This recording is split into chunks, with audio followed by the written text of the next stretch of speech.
I still don't know what was standing outside my nephew's window that night. This happened 3 years ago in a small township outside Durban. My sister had gone to work the night shift, so I stayed over to watch her 2 kids, Sifo and Naledi. They were 8 and 6. At around 10 p.m., we were all in the living room watching cartoons before bed when Sifo suddenly muted the TV. "Uncle," he whispered, "something is scratching my window." I listened.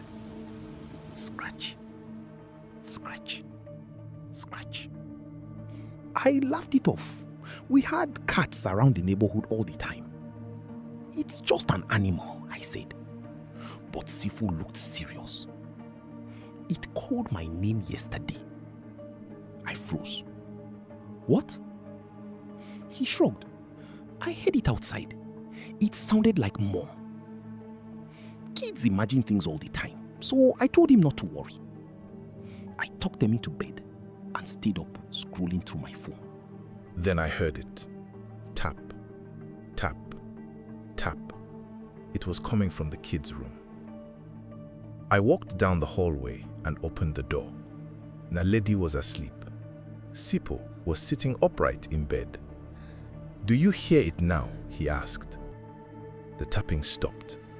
I checked outside through the curtains. Nothing. The backyard was empty. I locked the window anyway. As I turned to leave, Sipo grabbed my arm. "Don't answer if it talks." I wanted to ask him what he meant, but then we heard it. A soft voice. "Sipo." It came from outside the window. I felt every hair on my arms stand up. "Sipo, open the curtain." It sounded like my sister, the kid's mother, but she was at work. I pulled the children away from the bed. The voice came again. "Naledi." Naledi woke up immediately. "Mom?" she said. I covered her mouth. The scratching started again. Slow, careful, like nails dragging across glass.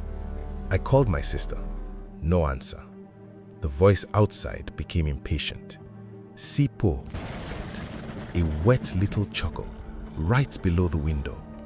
Sipo started crying. "That's not Mommy," he whispered. I picked up both kids and took them into my room. I locked the door. The cold hit first. A sudden drop, like someone had left a freezer door open in the hallway. Then the tapping moved, from their window to the hallway wall. Tap, tap, tap, closer with every beat, slow and deliberate, like it knew exactly where we were. The kids buried their faces into my chest. Then the voice came again, but this time it was outside my bedroom door. "Open the door." My blood ran cold. I grabbed the cricket bat I kept near the closet. The doorknob slowly turned.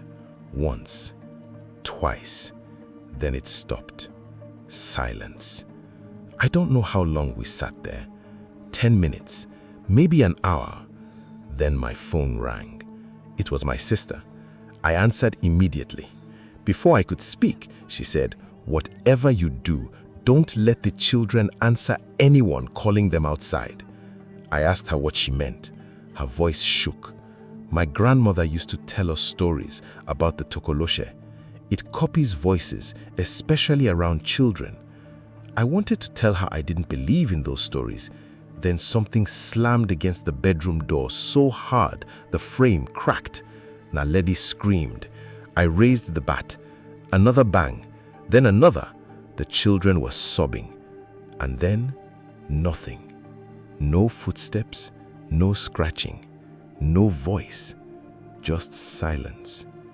We stayed in that room until sunrise. When daylight finally came, I checked the house. The back door was still locked.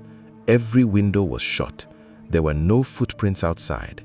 Nothing, except for one thing.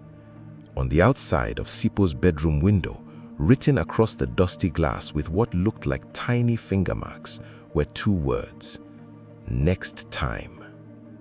We moved out 2 weeks later. Sipo is 13 now. He refuses to sleep near windows. Naledi doesn't remember much about that night. I wish I could say I don't believe in the tokoloshe, but sometimes when my phone rings late at night, I remember that voice outside the window. Cold, flat, patient, sounding exactly like my sister, waiting for one of those kids to answer.